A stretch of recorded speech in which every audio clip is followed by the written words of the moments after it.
तो hello guys, स्वागत है आपका फिर से एक नए ब्लॉग में। बेसिकली आज हम लोग थोड़ा सा हट के बात करेंगे। मैं बात करूँगा मथुरा वृंदावन की। जैसे लास्ट टाइम हम लोग मथुरा वृंदावन गए थे, तो वहाँ पर एक मंदिर पड़ता है श्री बांके बिहारी जी का। सो मतलब वहाँ पे एक अद्भुत शक्ति है, मैं ये कह सकता हूँ, क्योंकि मैंने खुद उस चीज़ को एहसास किया हुआ है। जैसे आप आगे बढ़ते हैं, मंदिर के प्रांगण के लिए आप आगे जाते हैं और जैसे ही इंटर करेंगे मंदिर के अंदर, तो एक अलग सी शक्ति सी मिलती है आपको। मतलब ऐसा कोई चमत्कार होता है वहाँ पे कि आप सब कुछ भूल जाएंगे कि आप मतलब कहाँ से आए हैं, क्या है, क्यों हम यहाँ पे आए हैं, सब कुछ चीज़ें आप एकदम भूल जाएंगे।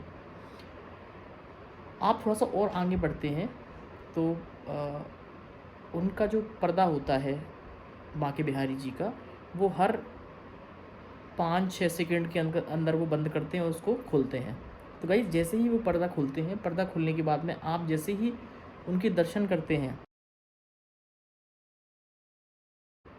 और बांके बिहारी जी की आँखों से आँखें जैसे आप मिलाते हैं ना, अलग अलग सी अद्भुत चमत्कार होता है गाइस।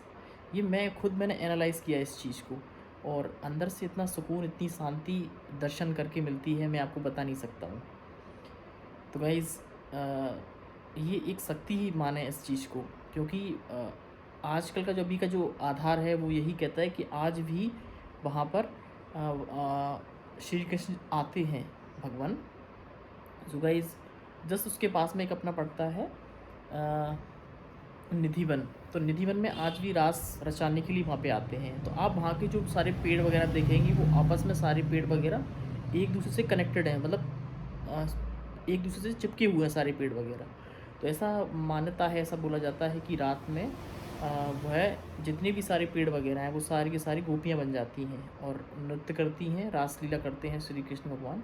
सो गाइस अभी हम लोग दर्शन करके आ चुके हैं बांके बिहारी जी के। सो गाइस दर्शन तो हमने कर लिए हैं। अब यहाँ से हम लोग चलेंगे सीधे राधा मदन मोहन मंदिर पर, जो बहुत ही पास में है इसके। तो चलते हैं फिर वहाँ पर।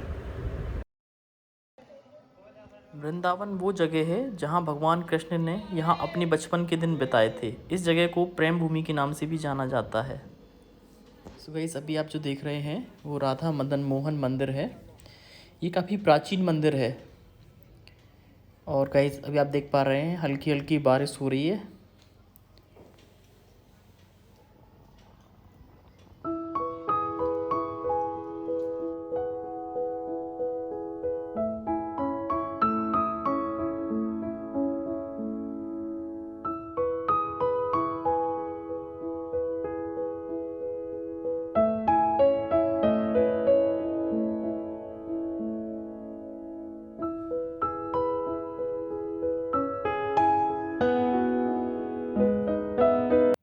तो गाइस जब भी मथुरा वृंदावन में आते हैं तो बहुत ही शांति का अनुभव होता है। यहाँ से बांके बिहारी जी का मंदिर भी दिखाई देता है।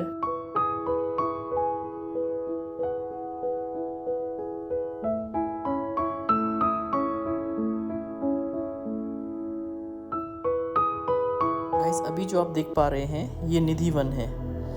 भक्तों और स्थानीय लोगों का मानना है कि भगवान कृष्ण रात में रासलीला करने के लिए यहाँ पर आते हैं। भगवान कृष्ण राधा और गोपियों के बीच यहाँ नृत्य करते हैं। ऐसा माना जाता है कि आरती की पवित्र प्रक्रिया के बाद मंदिर के आसपास किसी को भी जाने की इजाज़त नहीं होती है। ऐसा भी कहा जाता है कि रात के समय मंदिर में जो रह जाता है या तो वो अंधा हो जाता है या फिर उसकी सुनने की क्षमता खो जाती है। पवित्र उद्यान में एक छोटा कमरा है जिसमें प्रतिदिन भगवान कृष्ण के लिए चंदन का एक बिस्तर तैयार किया जाता है। पलंग के पास चांदी का एक गिलास पानी पान के पत्तों के साथ रखा जाता है। साथ ही दांतों को साफ करने के लिए 2 ब्रश, साड़ी, चूड़ियाँ भी वहाँ रखी जाती हैं। सुबह जैसे ही दरवाजे खोले जाते हैं, पुजारी को पानी का एक खाली गिलास, आधा खाया हुआ पान और बिस्तर इस स्थिति में मिलता है जैसे कि उसमें कोई सोया हो। बंदर भी रात में आरती के बाद निधिवन छोड़कर चले जाते हैं। गाइस इस वन की एक और दिलचस्प बात यह है कि जहाँ पेड़ की शाखाएं ऊपर की ओर बढ़ती हैं, वहीं यहाँ से वे नीचे की ओर बढ़ती हुई दिखाई देती हैं। यहाँ के पेड़ छोटे हैं लेकिन एक दूसरे से काफ़ी जुड़े हुए हैं। साथ ही यहाँ की तुलसी जोड़ियों में उगती हैं। ऐसा माना जाता है कि ये पौधे गोपियों में बदल जाते हैं और रात के समय दिव्य नृत्य में शामिल हो जाते हैं। तो गाइस, आप भी आइए मथुरा वृंदावन में और दर्शन का आनंद लाभ लीजिए।